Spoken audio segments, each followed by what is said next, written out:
In 1849, thousands of men crossed America chasing gold, dreaming of getting rich. But the real killer in those camps wasn't bandits or cold weather. It was the food. The diet got so brutal that scurvy alone killed an estimated 10,000 miners. So what were these guys actually eating to stay alive out there? These are 20 rugged gold rush meals. Let's start way down at number 20, with their morning coffee. Before the sun even came up, a miner's day began with a tin cup of coffee, and this stuff was nothing like your fancy latte today. They'd boil the ground straight in muddy river water until it turned thick, black, and bitter enough to peel paint. Coffee was actually one of the cheaper things they could buy, sitting around 15 cents a pound, while almost everything else cost a small fortune. A museum historian named Holly Thane, who works at the very spot where gold was first found in California, said the staples of their diet were beans and coffee. So coffee wasn't some treat to enjoy slowly. It was raw fuel to survive a 16-hour day standing waist-deep in freezing water. But a man can't run on coffee alone, which brings us to the strange drink he washed it down with when the beans ran dry. That takes us to number 19, a weird drink called Switchel. When the coffee ran out and the water tasted like dirt, miners mixed up something they called Switchel. It was just molasses, vinegar, water, and a little ginger if they were lucky enough to have it. Sounds disgusting, right? But that splash of vinegar actually helped the drink keep longer in the heat, and the molasses handed them quick energy for swinging a pick all day. Farmers and field workers had been chugging this stuff for years to beat the sun without their drink spoiling. However, sugar and molasses got hauled west in heavy wooden barrels over thousands of miles. So when those barrels ran low, the next thing on the menu was a whole lot less fun to chew. Now we drop to number 18, plain cornmeal mush and Johnny cakes. When flour got too pricey to waste, miners stretched it by mixing it with sour milk and cornmeal, then boiling the whole mess into a thick gray mush. They'd also fry flat little cakes of cornmeal on a hot pan and call them Johnny cakes. There was nothing fancy happening here, just cheap calories to shut up a screaming stomach. But cornmeal had one giant problem. It did nothing to fight the sickness that was slowly destroying their bodies from the inside, and that missing piece is exactly why so many of them got deathly ill. Speaking of sick, the next food on our list was hated so badly that miners actually wrote angry poems about it. That brings us to number 17, the dreaded dried apple pie. Fresh fruit was almost impossible to find up in those mountains, so traveling merchants sold bags of dried apples that miners soaked in water and baked into pies. You'd think hungry men would be grateful for anything sweet, but these pies were so tough, so sour, and so endlessly common that one miner poet ranted about them in a verse that somehow still survives today. He wrote that he loathed, abhorred, detested, despised, and abominated dried apple pies. So even a slice of dessert felt like a punishment. And if the sweet stuff was that grim, the main course was somehow worse because the meat they ate had to survive months with no fridge anywhere in sight. Number 16 on our list is tough, leathery jerky. Without refrigeration, fresh meat rotted within a single day, so miners leaned hard on jerky, which is just lean meat salted and dried until it's tough as an old boot. They learned this trick from Native Americans, who'd been drying buffalo and deer for countless generations. After the rush truly exploded, fresh beef got so rare that when you could find any, it was usually jerked and priced like treasure, but Jerky on its own was dry and exhausting to gnaw through.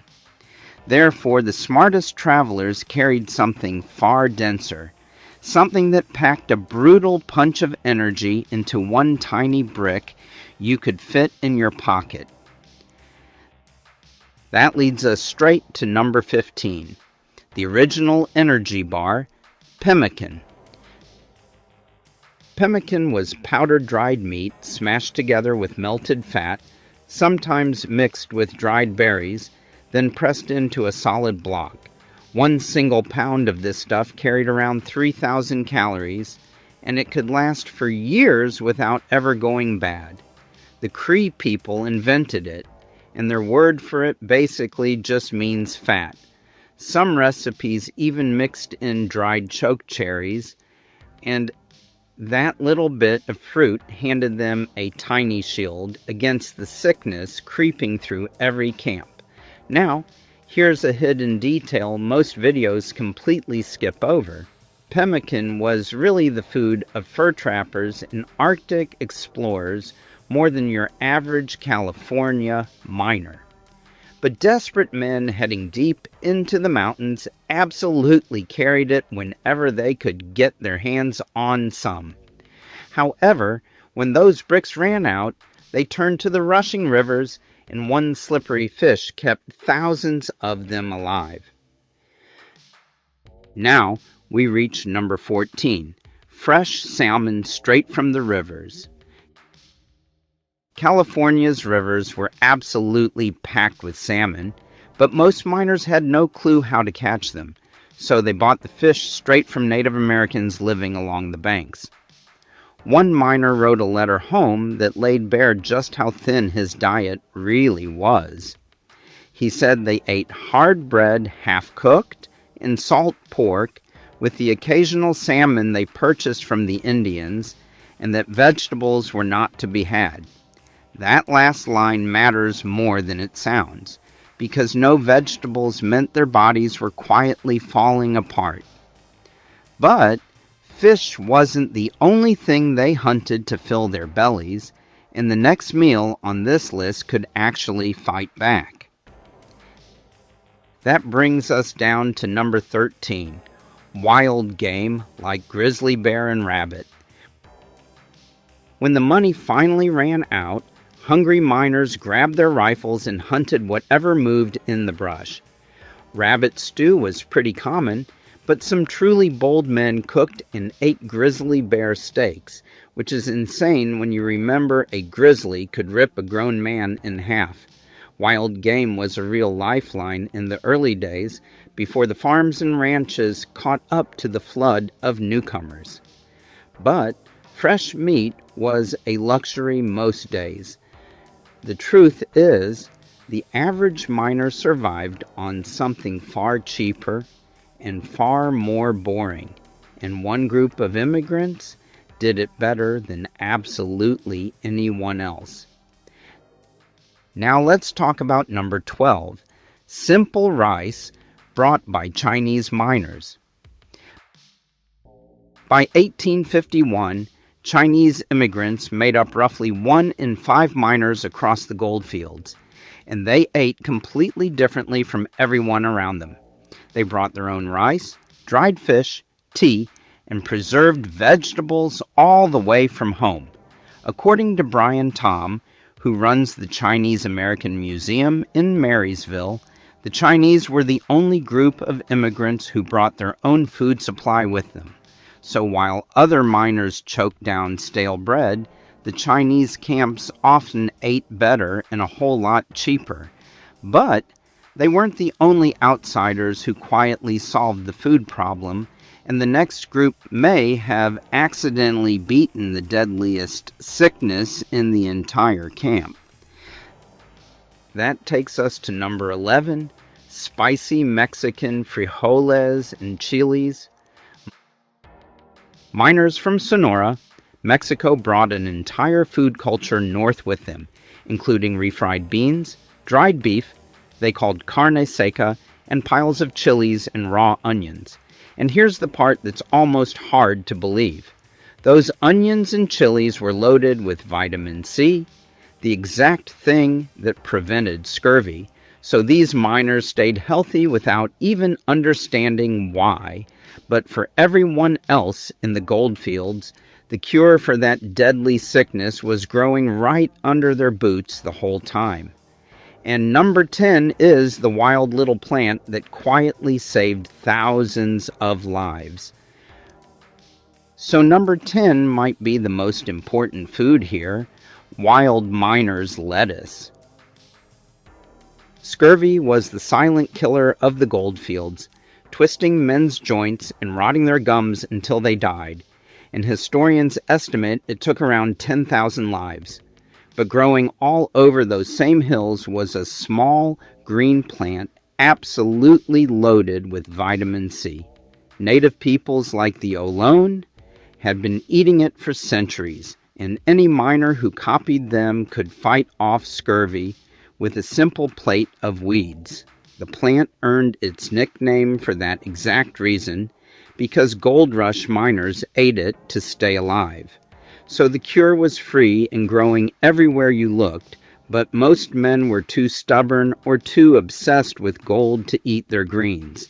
And that ignorance makes our next item even crazier, because miners happily paid insane money for it instead. If you're enjoying this trip back in time, hit that subscribe button so you don't miss more stories like this one. Now let's get right back to the food. Now number 9 proves how desperate they were, fresh oysters.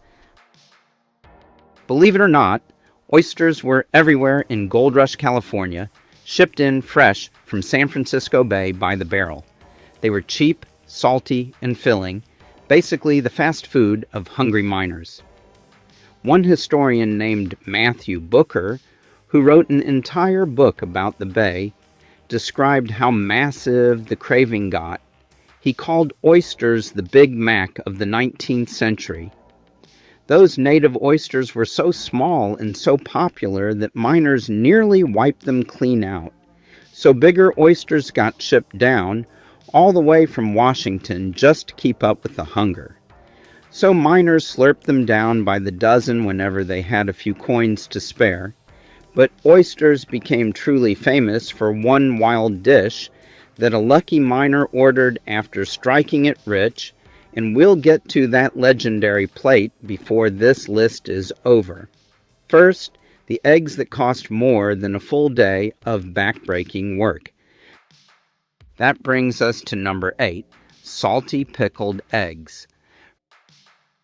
Fresh eggs were a small fortune, often costing a full $1 each at a time when $1 was serious money. So clever cooks pickled them in vinegar to make them last for weeks instead of days.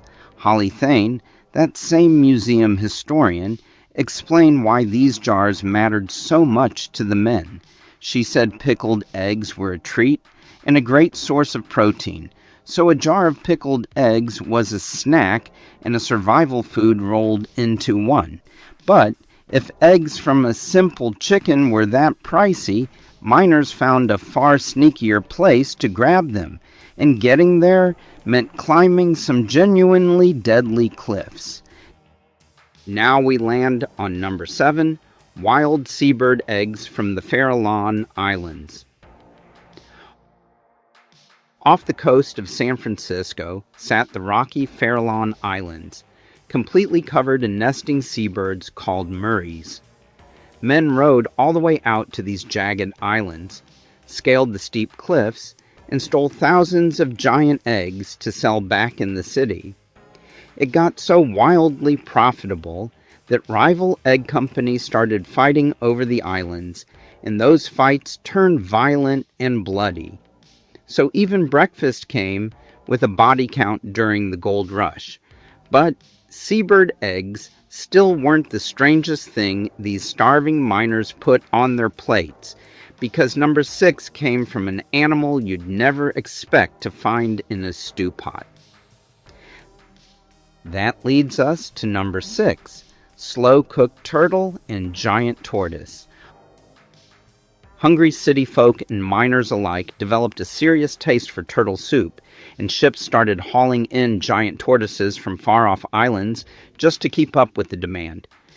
Records show at least 122 tortoises arrived in San Francisco in 1849 alone, and that number climbed past 500 within just a few years. They ended up in soups, pies, and steaks for anyone with enough gold to pay. So, turtle quietly became a frontier delicacy on the West Coast. But not everything on a miner's plate had a fancy name, and number 5 was basically a mystery stew that nobody could fully explain even back then.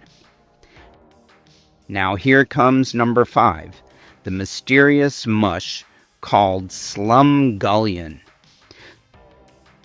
Slumgullion was a thin, watery stew where miners dumped in whatever scraps they had left over, and the name itself hides a pretty gross little secret. Gold Rush miners actually invented this word around 1850, but it first described the muddy, slimy waste left behind in a mining sluice, so they literally named their dinner after sludge and filth. Even the famous author Mark Twain used the word in his book, Roughing It, to describe a nasty drink, not a meal at all. So Slumgullion really was the absolute bottom of the barrel.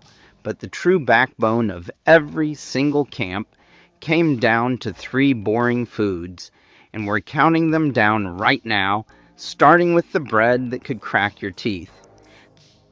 That brings us to number 4, the rock-hard biscuit, called hardtack.